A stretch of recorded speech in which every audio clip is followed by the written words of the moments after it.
سلام، حالتون چطوره؟ خوش اومدین به ویزا بازی. آیا شما یه عاشق غذا هستین؟ آیا آوازه خوش اشتها بودنتون تو بین فامیل پیچیده است؟ آیا میخواین دست کت شلوار بخرین یه غذا دونم بشه؟ از ساعت 8 صبح تا 12 شب باز باشه؟ تبریک میگم، این ویدیو برای شماست. حالا با هم راه میفتیم میریم میبینیمش. بله، من اصفهانیم ولی تهرانو مثل کفی دستم بلدم. چطوری بریم؟ برای رفتن به خیابون باب همایون میتونین از مترو تهران استفاده کنیم. بله خب امکانات برای من و شما هستن. خط 1 مترو تهران رو سوار میشین، ایستگاه امام خمینی پیاده میشین. تو ایستگاه امام خمینی هم دنبال خروجی باب همایون بگرد و ازش خارج بشین.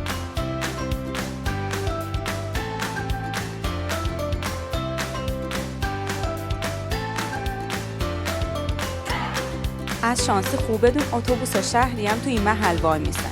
اگر هم کلاستون خیلی بالاست و قراره با ماشین بیاین، باید به فکر ترافیک و پارکینگ هم باشین. البته خب اینجا پارکینگ هم داره. و اما بریم سر اصل داستان.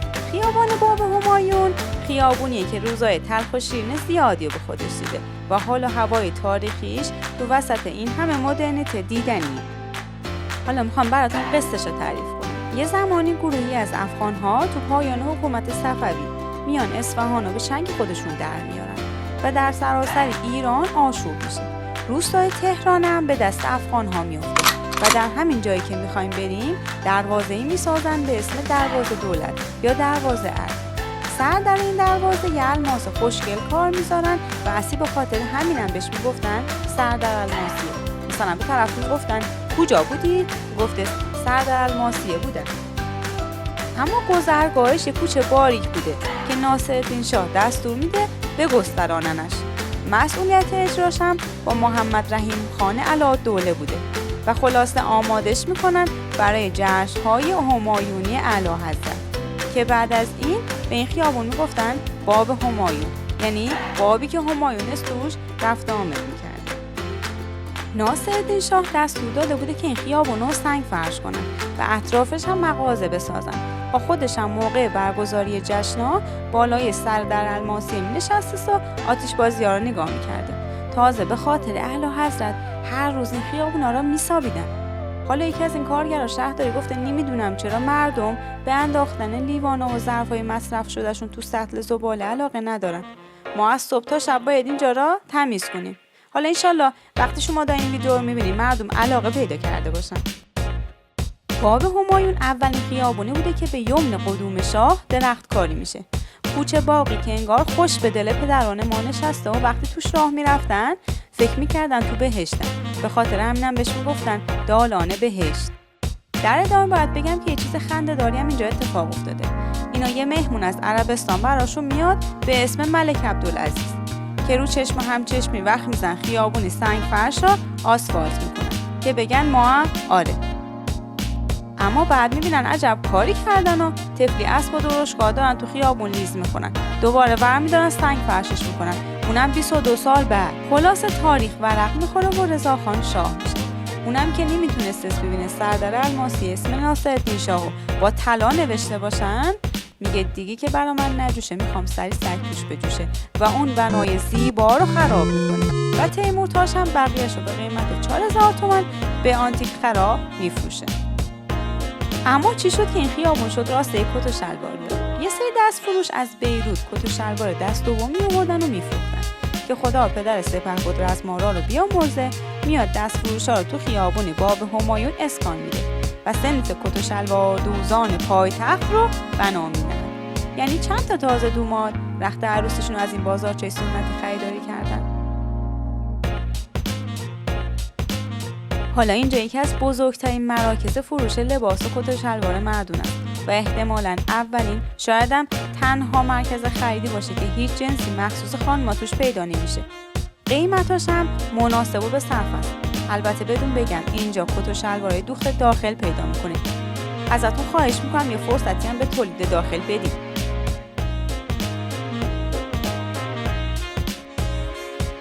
تازه اینجا چند تا خیاط قدیمی هم هستن که اگه تو پیدا کردن سایزتون مشکل پیدا کردین میتونین به اونا مراجعه بکنین تا با بهترین منسوجات براتون یه دست کت شلوار خوشگل بدوزن.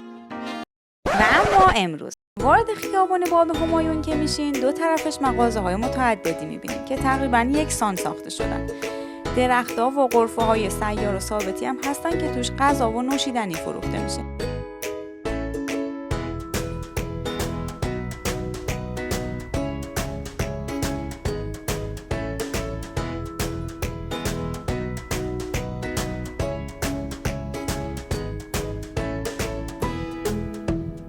خوشبختانه ماشین و موتور اجازه ورود به اینجا رو ندارن، پس اگه قصد خریدم ندارین میتونین با خیال راحت از غرفه‌های صنایع دستی و سینما و اماکن تاریخیش دیدن کنین یا عکسای خوشگل از خودتون بگیرین.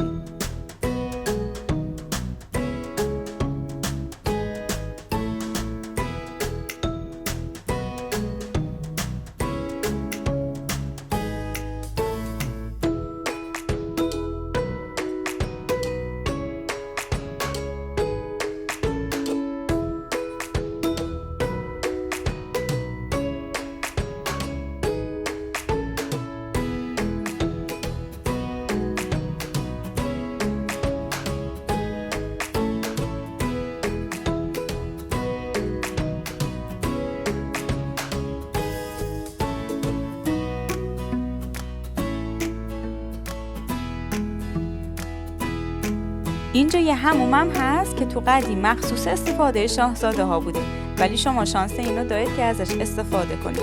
فکر کنم مال 300 سال پیشه. یه معماری قدیمی و زیبا که در عین حال امکاناتی مثل سونا و جکوزی و حمام ترکی و اینا هم داره. چند تا فیلم معروف هم توش بازی شده.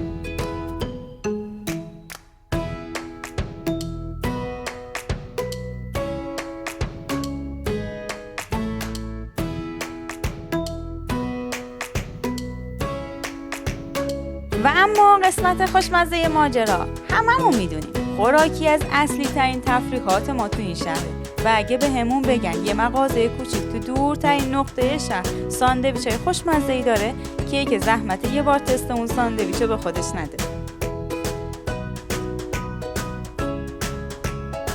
این میزا به سرعت پر و خالی میشن. مطمئناً میزبان خاطرات خیلی زیادی هستن. و اما سخن آخر، ماجراجویی تو مکان‌های تاریخی برای هر گردشگر و مسافری جذابه. پس اگه از شهرستان براتون مهمون اومد ورش دارین بیارینش اینجا، مطمئن باشین خاطره خوبی براش میشه. اگه دست جمعی هم اومدین قشنگ به تعدادی افراد از غذاهای مختلف میگین و با هم تقسیم میکنین. اینجوری فرصت امتحان کردن خیلی از غذاهایی که تا امروز باهاش آشنا نشدین رو پیدا میکنین.